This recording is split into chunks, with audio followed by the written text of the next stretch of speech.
I don't think I was wearing the same shirt yesterday. Nah, consistency.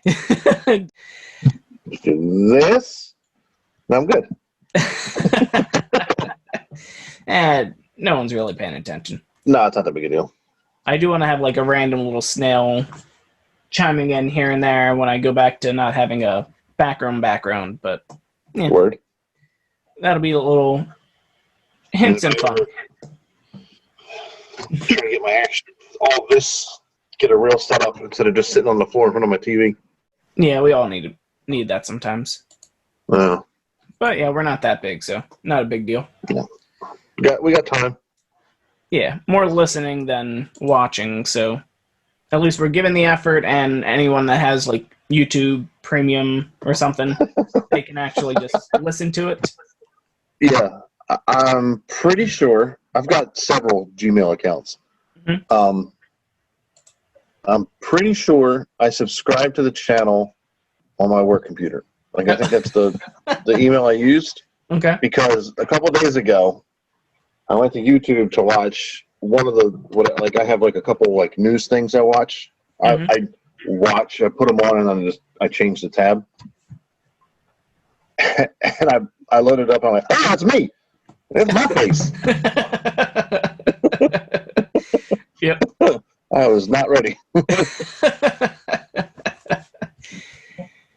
Now, the real trick will be loading up someone else's computer and then seeing your face. Yeah, that would be... That's when we've made it somewhat. Yeah. Or you found the stalker. I don't know. Ugh. Okay, so we went over a lot of stuff yesterday. We're editing. We kind of split up the episode, split up the show a bit for anyone that's chiming in now, because this morning was a Pokemon. No, it wasn't a Pokemon Direct. It was just a Sword and Shield update. But it just so happened that it released a lot of stuff about Pokemon Go and a few other things as well. So first off, Pokemon Go and Pokemon Home will have a link up happening by the end of 2020 at least. That's what they claim. Yeah. And from that, you'll be able to get the Meltan box from Pokemon Home with all the usual stipulations if you haven't gotten one in the past 7 days or whatever else they decide to throw into it for that. We haven't had the official word from it, but according to a Japanese support article, transferring Pokemon from Pokemon Go to Pokemon Home may cost coin from Pokemon Go, which, depending on the cost, feels bad because it may be, if it's based off of like a one-time link up, so you link the Pokemon Go account to Pokemon Home, okay, there's some coin there. But if it's like 500 coin or 1,500 coin, that's not worth it. And I don't see any Pokemon Go players doing that besides a few whales out there that the diehards want the shinies in the game and they want to go from there. Mm-hmm. An update like this has a lot of backlash coming from it because a lot of people will say, okay, you can just transfer Pokemon to Let's Go and that's free. Providing that you have a Switch and that you have Pokemon Let's Go, and in some cases internet capabilities and the Pokemon Online. So yes, you could do that, but that's already at least $320 investment that some Pokemon Go players don't have to their name. Or with COVID just coming off, for some areas, some people are still railing from it because a lot of businesses aren't back up at normal yet. A lot of them are running at limited capacity. And I just heard today that Disneyland is laying off over 28,000 jobs. Wow. So California is still railing. I think they are like the top cases for the U.S. I don't know. I know New York is starting to spike again, which could be a bad indicator going forward. Yeah. Oh.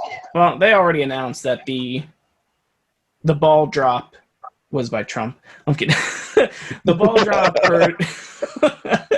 for New Year's Eve is actually going to be all virtual, so people don't have to go there. But there were some fun TikTok trends and other things going on for New Year's Eve that you just line up like a video or something. That way it lines up the exact time with midnight of your watching, and then everyone celebrates. I think the most fun was starting up like Infinity War at like 6 o'clock, and then the snap happens exactly at midnight. Yeah. Yeah. But along with that, we're just going to roll right into... We'll go back to the Sword and Shield stuff in a minute. Yeah, that's fine. Whatever. But along with that, I'm just going to keep going from it. Pokemon Go is keeping an eye on it, but they just announced that the quarantine bonuses, or what's the exact name? I think it was like the special bonuses. Special bonuses, yeah. The special bonuses of the 2 times incense duration, increased incense effectiveness, 1.5 as many gifts, 2 times gifts in your bag, no walking requirement for Go Battle League, half hatch distance, boosted damage in raids, invite more friends to raids, more trainers battling remotely allowed in raids. You know, they didn't say that directly, but basically, all of those bonuses, aside from like 1 or 2 things, will be pulled as of October 1st. Hatch distance will return to normal. Incense increased effectiveness will only apply while walking. Now, I'm not sure whether that means walking at all, or if they go back to the going at least 5 kilometers per hour. Because that's almost a jog. Because that's how it was before. I think they would specify that it would go back just to normal if it was going back to normal. I think they would be specific about it. I think with this walking around is as long as your character's moving. Yeah. The incense, so it's like, hey, just like get out of the house. We know you can walk around the park or whatever. See, that's how it should have always been, but okay. Yes. Not this whole, like, if you move 3 kilometers in 5 minutes, you'll get an extra spawn. Like, dude, that's too much. Well, it would be every 15 seconds, and then every minute one would spawn. Right. Because it would always work when you were a passenger. Every minute something would spawn, because it would measure your distance every 15 seconds, yada, yada, yada. Mm-hmm. Maximum gifts will remain at 20. You'll receive 3 times Stardust and XP on your first catch. Incense remains running for 60 minutes. And they haven't specifically announced whether the remote raiding bonuses will carry over. Okay. So it's iffy. It may mean that don't try and shortman any raids, or make sure that you're coordinating exactly with the people before you send the invites. So make sure that your communication is on point. I know some countries and some places are very easy. They can get raids pretty much anywhere. But us around here, we're spending like 15, 20 minutes to go to a raid sometimes, at least round trip, maybe. Yeah. So we got to be as accurate as we can, get the invites when we can, and use those megas when you can too. So. Yes. Yeah, especially if you know you're going to be doing a couple raids or have the chance to do a couple raids. Mm-hmm. Yeah. The other thing that happened, we went over that. So going back to the Sword and Shield expansion update. Sword and Shield expansion, if you haven't even gotten Sword and Shield and you wanted to wait until November 6th, you could get the full package for the I don't think they announced the price, but basically They November didn't. 6th, it'll be the Sword and Shield game, Sword or Shield, with the 2 expansion packs directly in the box with it. And some people were saying that it could push the Sword and Shield games over the mark for the top-selling Pokemon games, which were Gold and Silver. Okay. Gold and Silver had sold 23 million copies, and Sword and Shield are currently sitting at 20 million copies. Okay. So with that, it could just push it above. So could be cool with that. They won a couple awards at a recent Japanese gaming award ceremony. You see the Pokemon music video? I know it exists. I watched very, very little of it. I was like, oh, they're doing a music video? Cool. Skip. Okay, yeah, it is over. So, all right, that's it. I'm done. Yeah, it was... What was the name of the band? Like, Chicken Bump Bump? Chicken. No, I like Chicken Bump better. Chicken Bump or Bump Chicken. Something along those lines. Chicken Bump, something or other. Bump of Chicken. What? That's got to be a weird, like, translation. Yeah.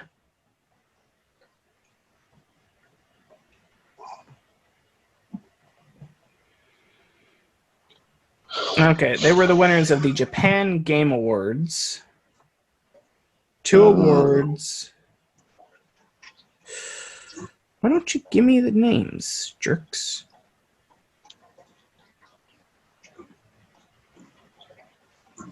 They won the Global Award for Japanese Product, Sword and Shield, and Best Sales Award for most games sold between April 1st, 2019 to March 31st, 2020. They're all 40 years old. What? In that Bump of Chicken band. They're all 40 and 41 years. So I'm just looking up the band. Oh, okay. They're older than me. Making Yep. Pokemon song music videos. I mean, we're doing a Pokemon podcast, so. Yeah. I know, but I'm not in my 40s. Yeah. Quite It's- yet. It's kind of like all those music artists that always did like the soundtracks for the Pokemon movies. They were always like had no correlation to the movie or anything. It was just randomly having like mild features or just poppy tunes to it because they didn't know a single thing about Pokemon. They just needed to be on a soundtrack or something. The other thing going on with the Sword and Shield expansion, one reason why you may want to transfer some of your Pokemon from Pokemon Go to Pokemon Home and then to Pokemon Shield or Sword is that you would be able to unlock the hidden ability of that Pokemon if it has one. Okay. Using a ability patch. It'll be a rare item that you'll get in the Crown Tundra expansion pack. But it would be something that you would be able to get more use out of the Pokemon that you may transfer over, providing that the stats work out in your favor. Now, I think with the Max Soup and other stat-changing things they have in Pokemon Sword and Shield, you might be able to compensate for those 100% Pokemon that you transfer from Pokemon Go into Pokemon Home. Because, as we know, anytime that you transfer a Pokemon from Pokemon Go to Pokemon Home or the other games, because Pokemon Go only has HP, attack, and defense, those other stats are often randomized or just randomly thrown in there, or just thrown base level for it. Which I was going back and forth with a few people today on Twitter and everything, saying that Pokemon Go players have no point of transferring their Pokemon, even if it's 100%, because 100% in Pokemon Go is already the top tier. Sending it to another game, it becomes middle of the road, if anything. Yeah, it can only... really almost only go down. Yeah. I mean, there's a chance it'll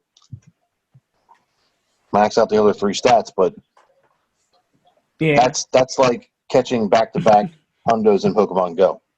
Yeah.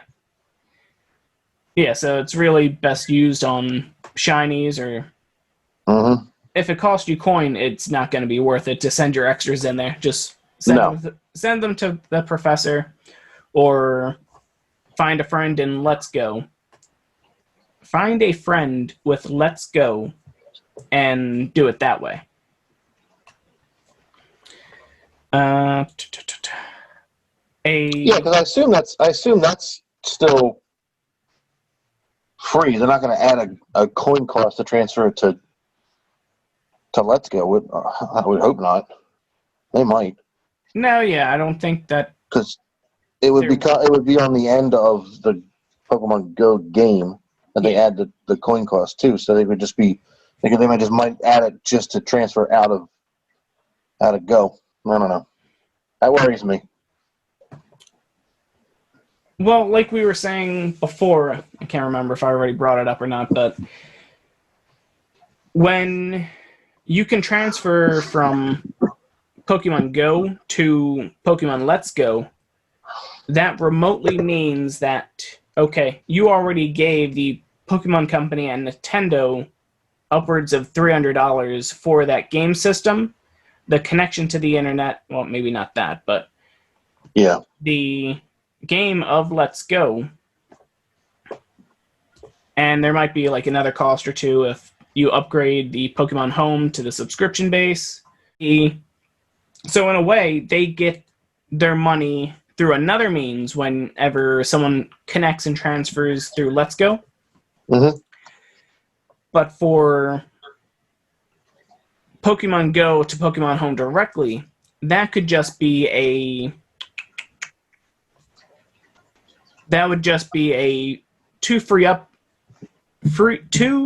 games. What's the name? Two free apps. Okay. And from home. Nintendo, Okay, gotcha. yeah. So you could download Pokemon Home for free. You can download Pokemon Go for free, and have unlimited Pokemon being sent to and from there, unless they introduce a cost, which I can see the point for that, but it still feels like a slap in the face for a lot of free-to-play players, and especially ones that have already spent a lot of money in the game. Yeah. Now, if players weren't required to spend so much coin on other things in game, and the trading from Pokemon Go to Home was the only cost associated with the game in total, then I can definitely see that, but it just feels like a cash grab to everyone. It really does. Yeah. Especially since you have to, I mean, in theory, I get that sending it to home wouldn't cost anything because the apps are free, but then if you want to take it anywhere else besides that, someone had to have bought the games that it's going to, and the system that the games are ran on. So I don't get it, but we have limited information, so we'll see. I mean, if it only costs like a single coin, I'm not going to be that upset about it. Yeah, because there's people running the servers, there's people that are running Pokemon Home, Pokemon Go, Sword and Shield, all of that. And in order to get those Pokemon from Pokemon Home to the other games, they have to do the transfer from there to there. So they need online capabilities for that, which you already have to pay to be online. Mm-hmm.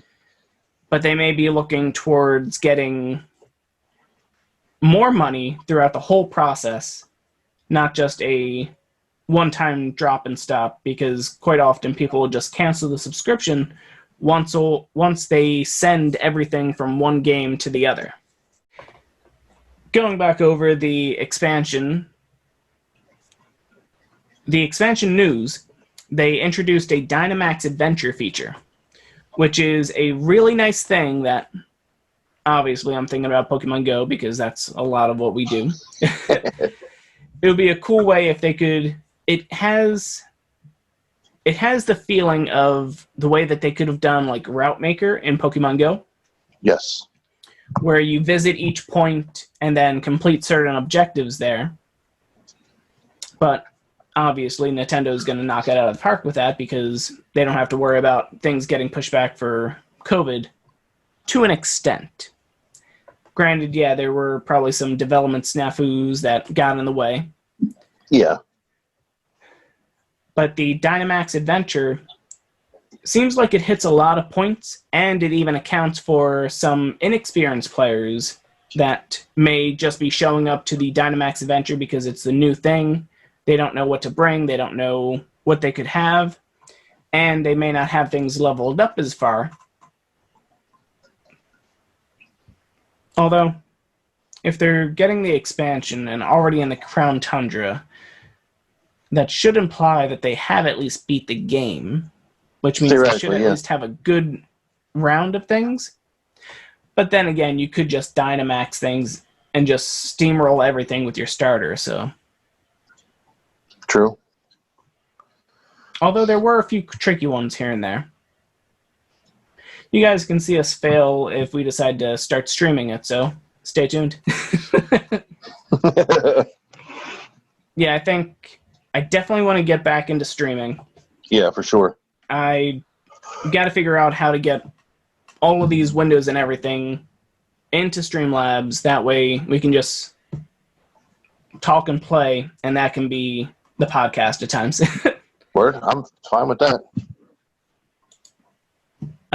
So the Dynamax Adventure, we somewhat alluded to it, but it'll allow you to use rental teams. And those rental teams will actually get upgraded by the Pokemon that you defeat. So you have a choice between each path you can take.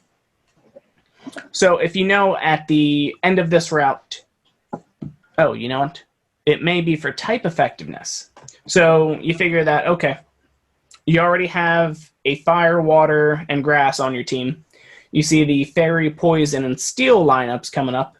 You know that fairy always knocks out the other things, so you'll be good there. Go for the fairy next. Then the next lineup might be ghost, dark, psychic. You want something to complement the fairy typing, or make sure your type coverage is well covered. So you may go for the dark. That way your whole team is fleshed out. And then this is just a stamina match, I think. So you basically have to beat as many Dynamax Pokemon as you can.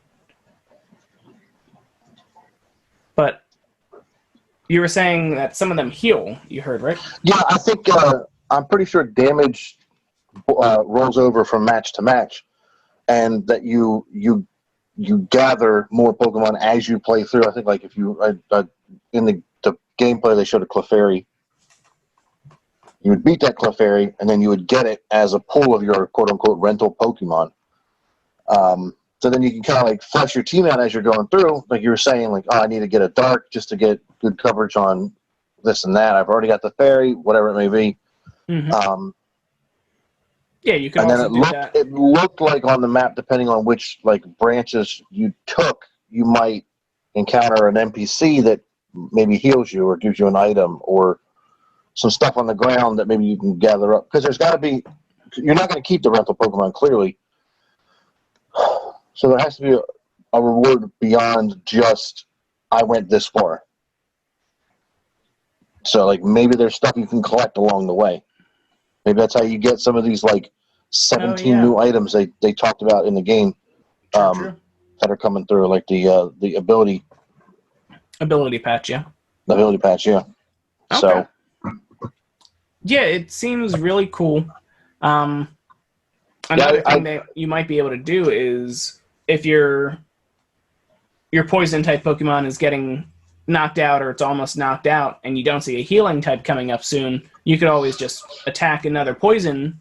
That way you get it added to the team in case there's no revive. Yeah. In case you guys knocked out, you just snatch up another one. And it looked like you might be able to kind of tell what they are versus, like, based on their shadows. So Oh, maybe okay. you could kind of get in that, like, the screenshot that I saw had, like, it's a fire or whatever it might be, and it was the blurry black smoke. But then underneath of it was the outline. And one of them was, I think, ice, and it looked like an Alolan Sand Slash. Okay. So maybe they'll introduce the Alolan Pokemon this way, too. Oh yeah, good old Again, game of Who's That Pokemon? That's right. It's Pikachu! Oh!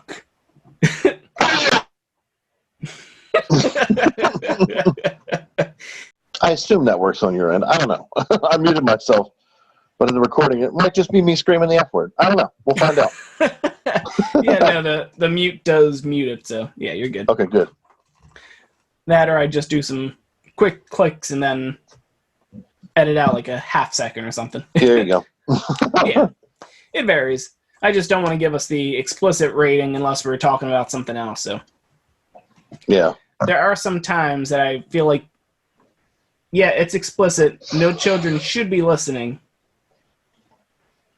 but we're good. Yeah, but it's still a kid's game? Whatever. Technically, yeah. But yeah. you know what? That's... I was a kid when I started playing these games, so that's kind of how I feel. That makes it okay. See, I think Doesn't make it okay for some of the guys that started playing Pokemon Go a couple years ago, and that's the first time they played Pokemon. Yeah. And still refuse to call the Pokemon by the right name, but whatever. See, I think that's Nintendo's thing, that they figure, okay, now, family, they probably figure that, okay, kids are the best marketing because you get them when they're young. Yeah. You also, if it's a family dynamic where both the parents play or there's multiple siblings, the parents both have to get them games and systems usually. So yeah, usually that guarantees that a household has between 2 and 3 users, as opposed to an adult game, which would just be 1 user per household, maybe 2 if both parents play. But in some cases, it could only be the one parent, probably the father, sometimes the mother, or anyone really. Yeah. So that could be their main ploy as to why they've always kept the Pokemon games so kid-friendly and kid-oriented, which I can definitely see that appeal, but there's a lot of realistic approaches that you can take to the games that could still appeal to larger audiences. So I was talking with someone the other day, talking about how... No, was I? Basically getting Pokemon Go more MMO-like, where it builds the world out, it fleshes it out. Players have a real or lasting effect on the economy in-game, and various other points. Professions where they make the items and sell the items. They've had crafting materials and crafting things in the Pokemon games already. Why not introduce them all together, but a certain classification or profession does that? And then that allows for a more of an end game for Pokemon. Okay. Similar to the way that they introduced the curry decks. You had to do all that testing, all the combinations, all the different mixes, and reach 151 curry types to get more items for your camping and various other things in game too. Mm-hmm. Do you think it should always be kid-oriented for Pokemon, or? It's that fine line. I mean, the movie wasn't. I mean, it was kiddie, but it wasn't. I mean, it was. I think it was. Was it PG-13? No, it was PG, wasn't it? Detective Pikachu. I think it was PG. Yeah. He was drinking a lot of coffee, but yeah. Yeah, it's usually PG, especially these Yeah, days. typically. What? Just tell me what it was rated. Why you gotta be like this? Oh, come on. I don't want to watch the trailer. Rating.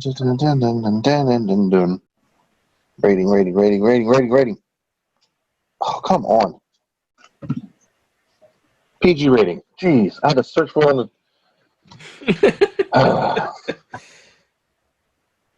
I went to the wiki page and I had to control F to find it. Search for PG. Okay, there it is. But yeah, I mean, it was a little more, I wouldn't say adult oriented, but it definitely had jokes in there that if you were a kid, it would flew over your head. But as they always do.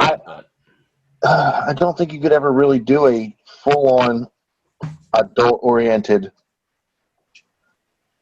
Pokemon game. I don't see it happening.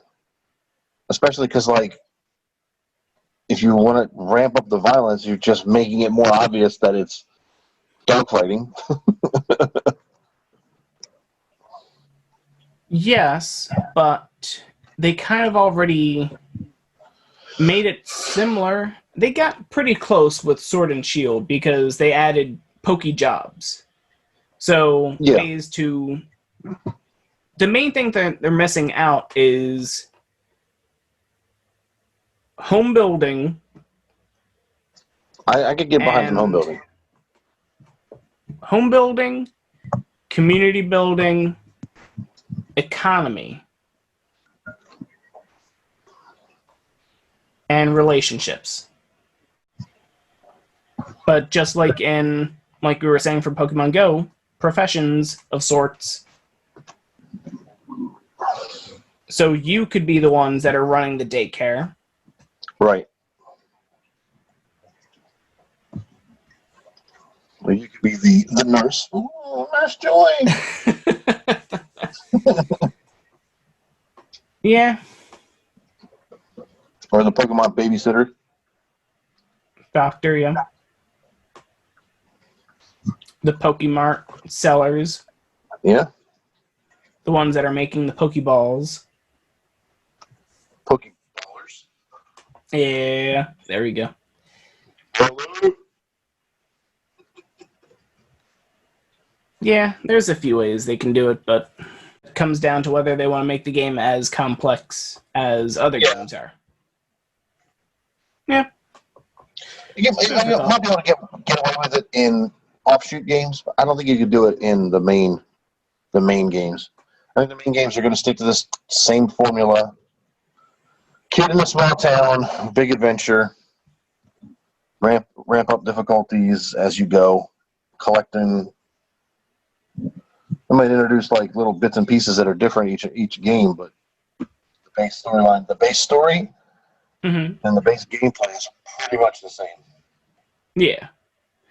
Like I can't see it not being turn-based. I can't see a action RPG style combat system. It'd be cool, but oh, you can't? Oh man, I can definitely see not in the main games. It already happens in Smash Brothers. Well, that's not a main core Pokemon game. Yeah. I mean, I can't see like, okay, go Greninja and just run around the map and just body people, like body Pokemon. I don't see that happening. Well, I think that yes, you can keep making Pokemon hundreds every generation, but if they had these other things going on in game, like the professions, relationships, the economy, then you wouldn't have to rely on 100 new Pokemon for people to collect, and after they collect them, they're done. Right. You then have ulterior motives and other things going on in game. What if there was a Pokemon War? And that would imply that you could then use different type of Pokemon in different settings. But there has been a Pokemon War. Uh-huh. So, it was Lieutenant Surge. Was that his name? Yeah. He was a veteran of the Pokemon's War. Mm-hmm. So I can see a Pokemon game based on the gameplay of like those Warhammer 40K games where you build like you don't get an individual unit, you get a whole squad, and then Not this is my 100% familiar with it, but I can see where you're going with it. Yeah. it's kind of like the Total War games where you have like units instead of just individual people. Yeah. Like StarCraft and Warcraft are like individual units, but then Total War is like here's this brigade, here's these squads, and they have a Warhammer 40K version. It was, I think, actually came before Total War. I don't know off the top of my head, but Okay. could see that with like trainers running in the battle. Like, oh, I got my Jolteon squad, flank them. Yeah. I think they could definitely do it. It's a possibility. It would be mature, obviously. Yeah. But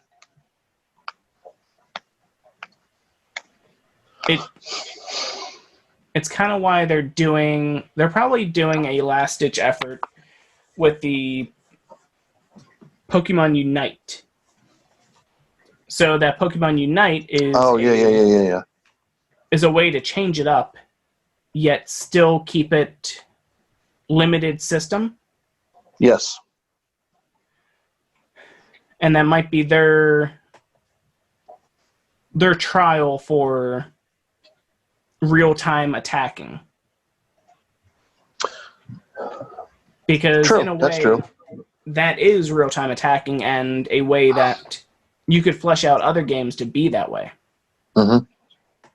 And if you can if they transfer that onto the Switch, which I think they were, yeah. It'll be mobile and Switch for it. I'm almost positive it's on both. But yeah, that type of gameplay could definitely translate over to a live-action MMO for Pokemon in general. Yeah, Nintendo Switch, iOS, and Android. Mm-hmm.